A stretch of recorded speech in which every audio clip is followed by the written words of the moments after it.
शिमला की बहुचर्चित संजौली मस्जिद मामले में एक बार फिर हलचल तेज हो गई है। हिंदू संघर्ष समिति ने नगर निगम आयुक्त को ज्ञापन सौंपते हुए मस्जिद के ऊपरी अवैध हिस्से को हटाने की मांग की है। समिति ने ज्ञापन में कहा कि न्यायालय के आदेशों के अनुरूप निचली 2 मंजिलों को छोड़कर शेष अवैध निर्माण को हटाया जाए। समिति के अधिकारियों ने कहा कि यदि वक्फ बोर्ड और नगर निगम अवैध निर्माण हटाने में असमर्थ है तो वे निःशुल्क श्रमदान यानी कार सेवा के लिए तैयार है।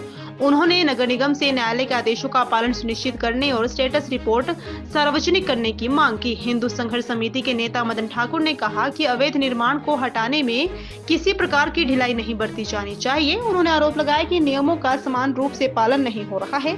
समिति ने स्पष्ट किया कि वह इस मुद्दे पर जन जागरण और आंदोलन दोनों के माध्यम से अपनी बात रखेगी। क्या डिमांड? देखिए, आज जो ज्ञापन आपके समक्ष हमने आपको साथ लेते हुए हमने जो कमिश्नर साहब को दिया है, हमने स्पष्ट सी बात उसमें लिखी है। जो माननीय न्यायालय ने कहा है कि इस मस्जिद की जो ऊपरी मंजिलें हैं उसको तोड़नी होगी, जो अवैध है वो उसको तोड़ना होगा। बाकी के आप सभी लोग जानते हैं कि 9 मार्च का समय माननीय कोर्ट ने दिया है, हम उसका इंतज़ार करेंगे, परंतु जो टूटने वाली चीज़ें हैं उसको तोड़ा जाए। हमने कमिश्नर साहब के समक्ष वो बात रखी है और हमें उम्मीद है कि सरकार अपने और एमसी कमिश्नर साहब अपना कार्य बखूबी से निभाएंगे। यदि हमने साथ में ये भी कहा है कि यदि सरकार और एमसी उसमें नहीं कार्य कर सकती तो हिंदू संघर्ष समिति निःशुल्क कार सेवा करने के लिए तैयार है। उस अवैध ढांचे को हम लोग तोड़ेंगे अगर आप नहीं तोड़ सकते, परंतु आपको कुछ ना कुछ जवाब देना पड़ेगा।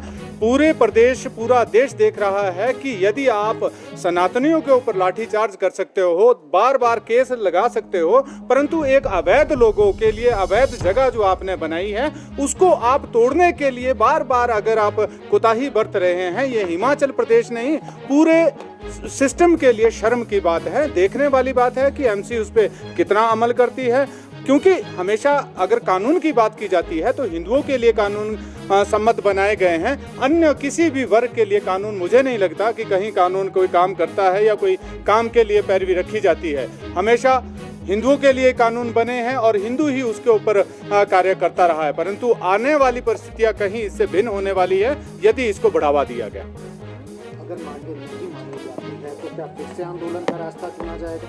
देखिए, हम आंदोलन तो कर ही रहे हैं, हम जन जागरण का काम कर रहे हैं और आपके समक्ष एक बहुत बड़ी कॉल दी जाएगी। 1 हफ्ते के अंदर अंदर हम लोग पूरे हिमाचल प्रदेश में जाएंगे और जो इस सरकार का रवैया है, जो इस्लामिक सरकार जो प्रदेश में है और तुगलकी फरमान देने वाले इस्लामिक जो अधिकारी हिमाचल प्रदेश में बैठे हैं और जो निरंतर हमारे लोगों को तंग करने के लिए, ये लोग है कौन?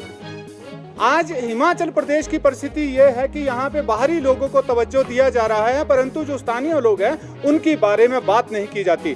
आप डेमोग्राफी चेंज करने की बात कर रहे हैं, जगह जगह ये बाहरी लोगों की बात कर रहे हैं, परंतु स्थानीय लोगों को के लिए ना तो सरकार के पास रोजगार है, ना किसी प्रकार की व्यवस्था। परंतु यदि सरकार महिमा मंडन कर रही है तो बाहरी लोगों का।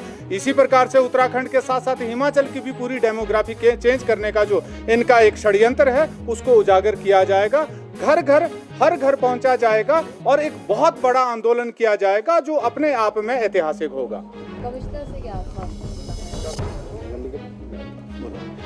मेन विषय था माननीय उच्च न्यायालय के आदेश के बाद, हालांकि हमें आवश्यकता नहीं होनी चाहिए थी कि हम ज्ञापन दें, परंतु 15 दिन शेष बचे हैं।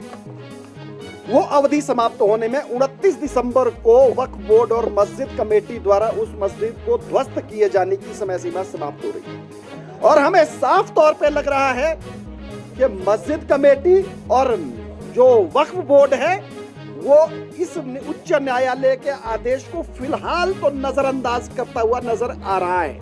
इसलिए हमने नगर निगम आयुक्त से आज आग्रह किया है कि आप इसमें स्टेटस रिपोर्ट कॉल कीजिए तुरंत और 1-2 दिन में उसको सार्वजनिक किया जाए और यदि 29 तारीख तक वो लोग इसको ध्वस्त नहीं करते तो नगर निगम शिमला इसको तुरंत ध्वस्त करे और खर्चे की वसूली उनसे करे।